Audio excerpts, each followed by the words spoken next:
Well, the next thing we're going to do is we're going to talk about the date, but not this kind of date, although that is a lovely idea to cook dinner together.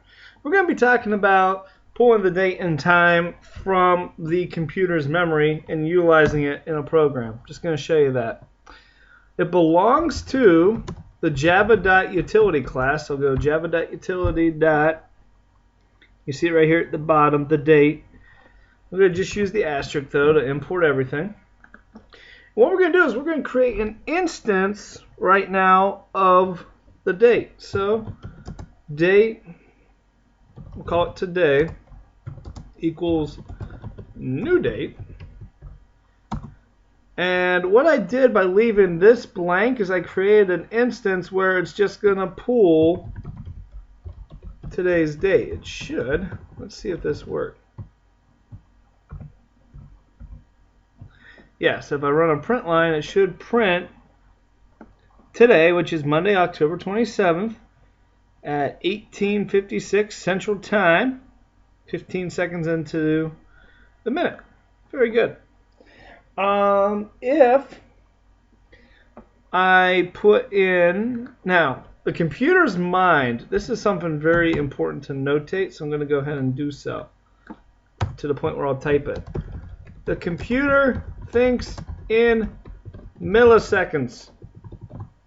So the computer is purely operating just on milliseconds. So I'm going to take the same object that we created, this date object, and instead I'm going to type in some time inside here. We'll go 42,680.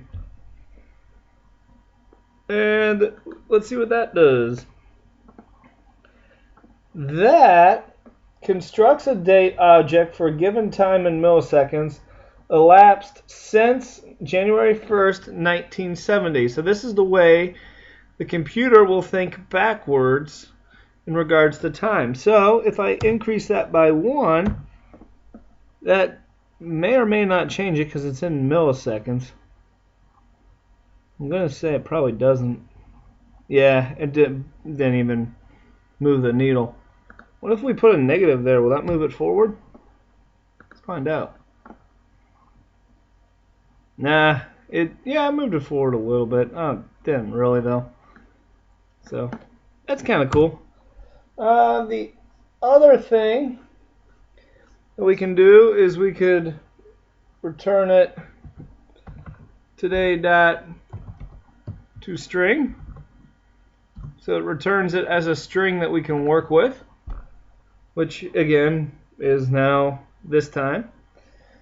We can also use the get time, which returns the number of milliseconds since January 1st, 1970.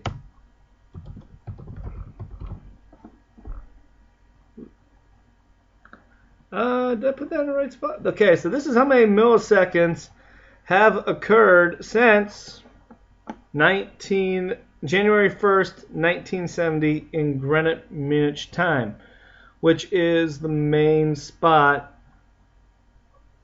In fact, it is the spot where the prime meridian is located. I had to think about that a second. That's the reason we have it there. The other option we have with a timer is we can set the time to be exactly what we want it to be in milliseconds. So if I set a timer to be that, I think I can do, I did this earlier. Let me pause real quick and I'll come back. And now I remember what I did wrong. In the set time method of the date class, you have to do this outside of a print line. It's just a little goofy that way. Whoops.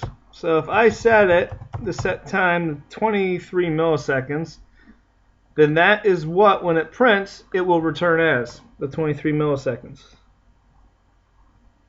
Or at least it should have. Let me check to see why it did not. It wasn't per se that I was doing anything wrong, it's that I forgot to put get time after today to get the new time that we set. Otherwise, it it doesn't forget to, but neglects to go over here and grab the new time that we set and continues to work off of the old data that we had set in there.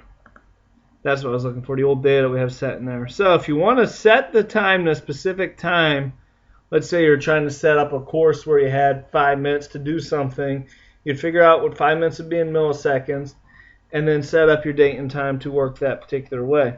That's one of the many ways we could do that. That right there is all the methods from the date class.